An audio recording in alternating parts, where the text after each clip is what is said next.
پھر بھی اگر کوئی کہتا ہے نا میں فرقوں کو نہیں مانتا, آپ اس سے کہتے تم شیعہ ہو یا سنی ہو یہ بتاؤ, وہ کہے میں کچھ بھی نہیں ہوں, میں سمپل مسلمان ہوں. تو ان سے بولو بھائی شیعوں کے عقیدے الگ ہیں, سنیوں کے الگ ہیں, تو بتاؤ نا آپ کس عقیدے کے حامل ہو. تو ایسے لوگ پتہ ہے جواب میں کیا کہتے ہیں, کہتے ہیں ہم عقائد تو وہی ہے ہمارے اہل سنت والجماعت والے, لیکن ہمارا کوئی فرقہ نہیں ہے. تو اب جس کے اہل سنت والجماعت والے عقائد ہوتے ہیں اسی کو تو سنی کہا جاتا ہے, اسی کو کیا کہا جاتا ہے, ان شارٹ کیا کہہ دیتے ہیں, اس کو سنی کہہ دیتے ہیں. سمجھتے ہو کہ نہیں سمجھتے؟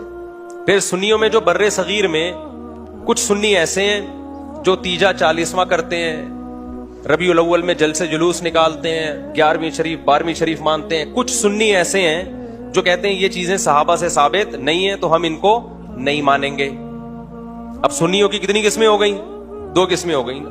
تو لوگوں نے خود اپنی آسانی کے لیے وہ والے سنی جو تیجے 40 میں نہیں کرتے ان کو دیوبندی کا نام دے دیا, وہ والے سنی جو تیجے 40 میں کرتے ہیں ان کو بریلوی کا نام دے دیا. اب ہم یہ نہیں کہتے دیوبندی جائے گا یا بریلوی جنت میں جائے گا, یہ تو نام پبلک نے دیے ہیں بھائی, یہ علماء نے تھوڑی وضع کی ہے نام, پھر مارکیٹ میں پھیل گئی یہ نام.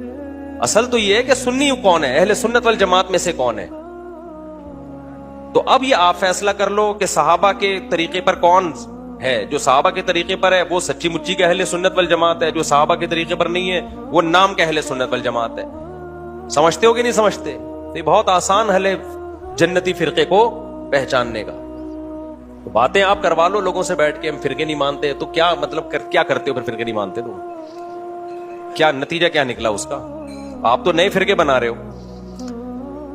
آپ کو چاہیے تھا جتنے صحیح ہیں نا ان کو بتاتے یہ والا صحیح ہے, اس کو فالو کرو. جب آپ نے یہ کہہ دیا کہ سارے غلط ہیں تو اس کا مطلب یقیناً یہی ہے کہ اب نیا بنا رہے ہو آپ, تو کم نہیں تھوڑی کر رہے ہو, اب آپ کیا کر رہے ہو, نیا بنا رہے ہو.